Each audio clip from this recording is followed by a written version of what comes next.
Raymond Queneau, l'explication des métaphores. Loin du temps, de l'espace, un homme est égaré, mince comme un cheveu, ample comme l'aurore, les naseaux écumants, les deux yeux révulsés et les mains en avant pour tâter le décor. D'ailleurs inexistant, mais quelle est, dira-t-on, la signification de cette métaphore, mince comme un cheveu, ample comme l'aurore, et pourquoi ces naseaux hors des trois dimensions ?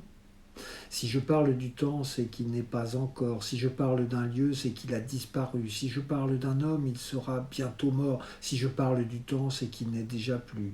Si je parle d'espace, un Dieu vient le détruire. Si je parle des ans, c'est pour anéantir. Si j'entends le silence, un Dieu vient y mugir. Et ces cris répétés ne peuvent que me nuire. Car ces dieux sont démons, ils rampent dans l'espace, minces comme un cheveu, amples comme l'aurore, les naseaux écumants, la bave sur la face, et les mains en avant pour saisir un décor.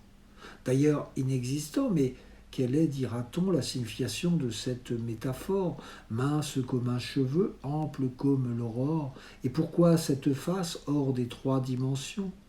Si je parle des dieux, c'est qu'ils couvrent la mer de leur poids infini, de leur vol immortel. Si je parle des dieux, c'est qu'ils hantent les airs. Si je parle des dieux, c'est qu'ils sont perpétuels. Si je parle des dieux, c'est qu'ils vivent sous terre, insufflant dans le sol leur haleine vivace. Si je parle des dieux, c'est qu'ils couvent le fer, amassent le charbon, distillent le cinabre.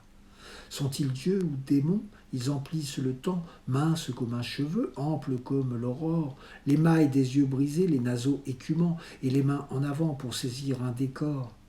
D'ailleurs, inexistant, mais quelle est, dira-t-on, la signification de cette métaphore, mince comme un cheveu, ample comme une aurore, et pourquoi ces deux mains hors des trois dimensions ?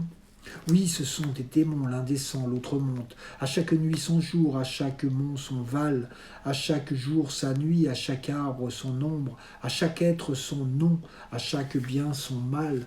Oui, ce sont des reflets, images négatives, s'agitant à l'instar de l'immobilité, jetant dans le néant leur multitude active et composant un double à toute vérité. Mais ni Dieu ni démon, l'homme s'est égaré, mince comme un cheveu, ample comme l'aurore, les naseaux écumants, les deux yeux révulsés, et les mains en avant pour tâter un décor. D'ailleurs, inexistant, c'est qu'il est égaré. Il n'est pas assez mince, il n'est pas assez ample, trop de muscles tordus, trop de salive usée. Le calme reviendra lorsqu'il verra le temple de sa forme assurer sa propre éternité.